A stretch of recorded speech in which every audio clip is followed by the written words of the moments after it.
Good evening, everyone. How's everyone doing? Thanks so much for joining us for today's Special Olympics Northern California broadcast. My name is Melanie Hunter. You may have seen me out before at some of the recent tournaments or even at the Polar Plunge, giving out awards and emceeing. Well, I am very excited to be here tonight, and joining me as co-MC is Special Olympics athlete and one of my good friends, Jonathan Sparks. Jonathan, it's always so good to see you. It's good to see you too, Melanie. I'm excited to be here hosting with you tonight.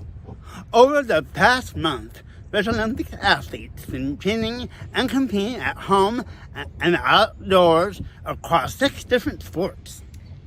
While circumstances have been different than what we're typically used to, our athletes have adapted and proven that they can overcome any obstacle.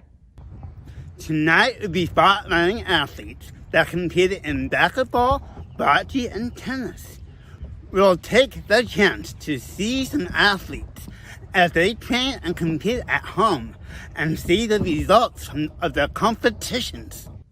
But even before we get to that, let's look back at some of the best moments from the opening ceremonies, in case you missed it.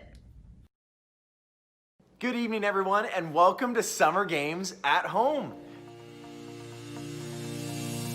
Here are some of our representatives from each county participating in Special Olympics at home.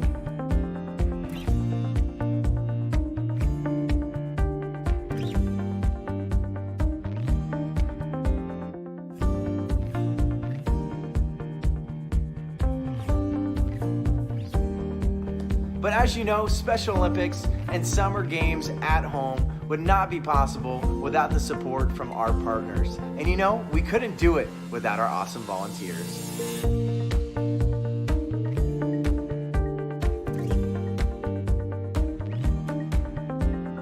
It is now my pleasure to introduce the President and CEO of Special Olympics Northern California, David Solo. So to our athletes, I'm so impressed by your resilience during these tough times. You continue to overcome all obstacles and inspire us with your spirit. You're truly the heart and soul of our organization, and you know that tough times don't last, but tough people do. Now we have a few special guests who would like to share a message with you as well. What's up, everybody? It's WWE superstar Mojo Raleigh here to say a massive congrats on this year's Summer Games at Home competition. Hi, Special Olympics athletes. I'm Quincy Pondexter, professional basketball player. Congratulations on playing in the 2020 Summer Games at home. Hi everyone, want to give a shout out to our Special Olympic athletes, coaches, and volunteers. My name is Tabitha Yim, and I'm the head coach for the women's gymnastics team here at Stanford University. Hey everybody, Mike McGlinchey of the 49ers here. Just wanted to say congratulations on accomplishing the virtual 2020 games this year. We're so proud of you. Please keep up the hard work, and so proud of all the accomplishments, and can't wait to keep rooting you guys on. Thank you. Here's this year's law enforcement torch run.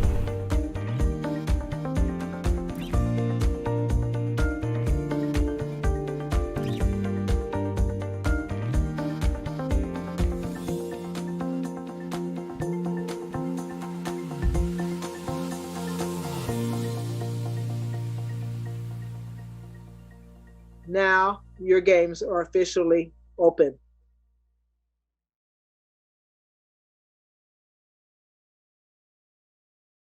All right, let's get started on tonight's program. You ready, Jonathan? First up, let's turn it over to Danielle Liebel, a Special Olympics board member and ambassador who had the chance to interview Chief Information Officer Loretta Claiborne. Let's listen in. Pay attention because we'll ask you to answer this trivia question at the end. Well, thank you so much for doing this, Loretta. We really appreciate you being a part of our summer games. To start off, I was wondering if you could let us all know about how you got involved in Special Olympics. I got started in Special Olympics at a time where it was really tough for me after coming through school, and I was going to a school to work program. And a counselor noticed me coming into the school to work program. I would work in a workshop for a week, and I would go to school for a week. And this workshop, the shelter workshop, what they is now called Shadowfax, it was a place that had people with intellectual and physical disability. So they were preparing me for the future. Well, this counselor knew I had a problem with my fists, anger, because I was broken. I was tired of being called names. I was tired of being misused. The following week, he says, "Loretta, I think I have something that's better than all those pills that you're taking." And it was a paper that said Special Olympics. I couldn't read the special, but I knew what the Olympics was. And that's my first experience of being in Special Olympics. Could you tell us how sports and Special Olympics has changed the way you live your life, if at all? I always tell people to do something they like when they're angry. And if you can do it by yourself, it helps you think. And for me, running helps me think. I wish I would have knew that when I was younger. I started running in 1966 at the age of 12, almost going on 13 with my brother Hank. And years later, I still use running as my thing to do when I have to think. Even during this COVID, I can go out and run. So Special Olympics has been nothing but a godsend to me, a huge blessing. And it's being a blessing to our athletes all around the world. Athletes today, they come into our program, they come in broken, they come in with behavior issues, or they come in not knowing how to do something. It just teaches so much. It teaches discipline. Our athletes who probably wouldn't have a job, but now they come to Special Olympics. They know they have to be there at 9 o'clock to swim, fully dressed. They know that, and that's the same thing with a job. You have to be at on time. You have to have respect. And they learn this from the playing field of Special Olympics, and they translate that into their everyday life, whether it's making a decision about a job or something they want to do in their home. How have you used your voice to get to the position you are today? I try to utilize my voice to help others as well as myself. And I always say to myself, God gave me a voice, and I should be able to use it to help somebody else as well as helping myself. But I think this is my calling.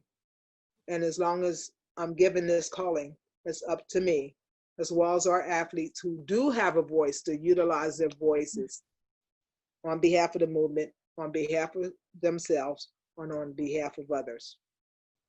And some people don't have that voice. So I'm hoping that my voice will help those who don't have that voice.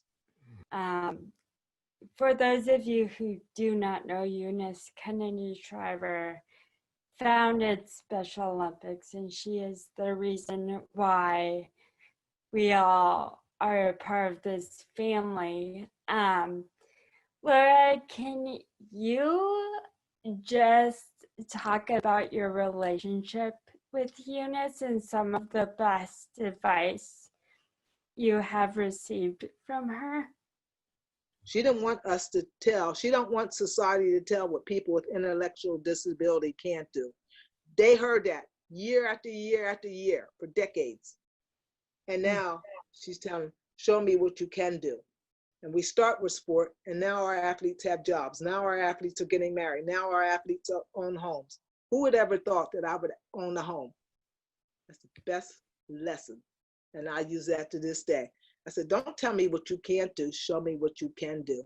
So we are in this global pandemic, as we're talking about, and a lot of us athletes are getting itchy to go back on the field and see our friends and compete.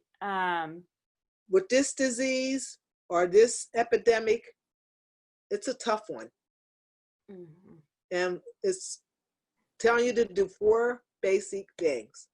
Keep your distance, wear a face mask if possible, get some exercise outside, and keep hygienically clean. Mm-hmm. That means washing hands. And for my athlete friends, as bad as I want to go bowling, I'd rather be safe now and be able to play later. Mm-hmm. And I like to see my athlete friends be safe about it. for their safety, for the coaches' safety, for their family safety, and for our movement safety. Now it's time. Let's get to the competition. From June 1st to June 14th, Special Olympic athletes train at their homes, in their yards, and or open spaces while maintaining social distancing standards. From June 15th to June 21st, Special Olympics competed in as many sports as they wanted to, taking the scores and attempting to beat the scores from their training period. For your viewing delight, we now have videos that athletes have submitted. As much as we wanted to, we couldn't feature every single video that we got. So these are ones that we randomly selected and put together. These are athletes who competed in basketball, bocce, and tennis. Enjoy as you watch, and feel free to comment with a cheers, words of encouragement, or hit that like button.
Pretty awesome, huh? Great job, athletes, and way to be brave in the attempt.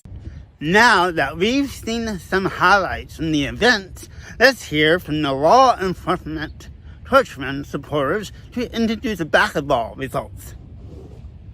And don't worry, athletes, we'll get our individual rewards emailed to us soon. Hi, my name is Aaron Johnson, and I'm the Deputy Chief of Police for the Roanoke Park Department of Public Safety. I'm also proud to serve as the Assistant State Director for the Law Enforcement Torch Run. We're so proud of what our amazing athletes have accomplished.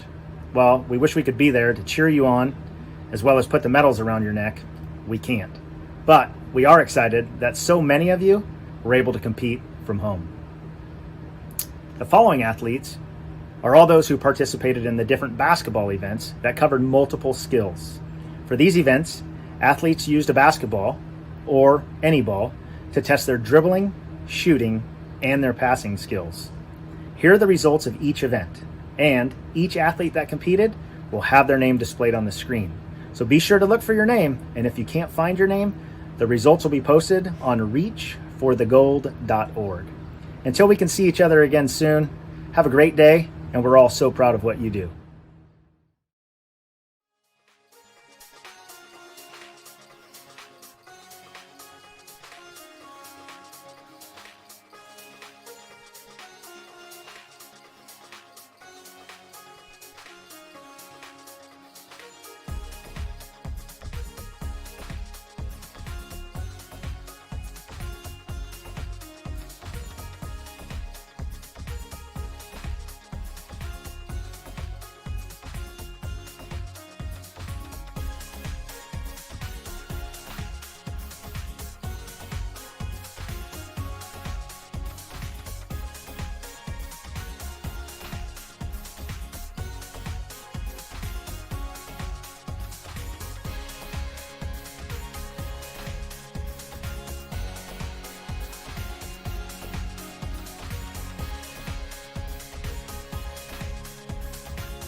Congratulations to all of the athletes who competed in basketball. Now it's time to hear from the Santa Clara Police Department for the bocce results. Hello everyone, I'm Alexis with the Santa Clara Police Department. I'm honored to present the Stay at Home Bocce Awards. The following athletes are all those that participated in the bocce throwing events. For these events, athletes measured a distance away from the palina or target, then proceeded to throw the bocce ball towards the palina. Athletes completed to get their bocce ball as close to the palina as they could. The distance between the bocce ball and the palina was then measured for accuracy. The results of each event and each athlete that competed will have their name displayed on the screen. Be sure to look for your name, but if you can't find it, that's okay. Go ahead and look on the website reachforthegoal.org. Here are the results!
congrats to all the athletes that competed in bocce. For our final sport of the day, Sacramento County's Sheriff's Office will show us the results from the tennis events.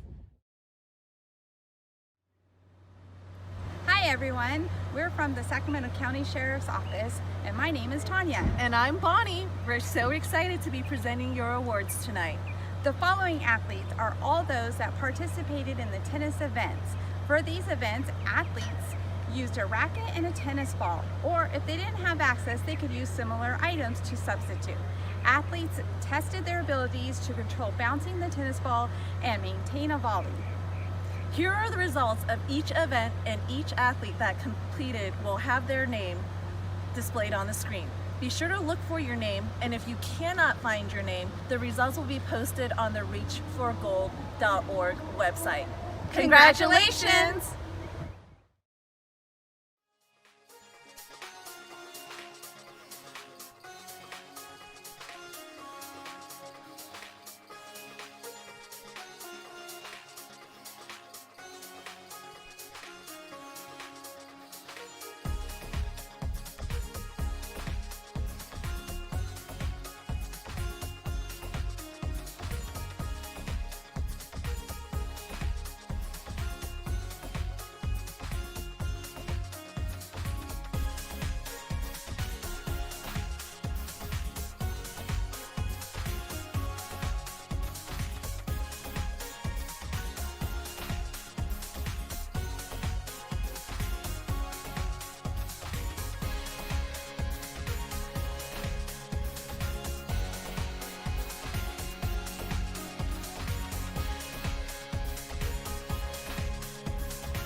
Congratulations again to all of our athletes, and thank you again to all of our partners, because without your help, none of this would be possible.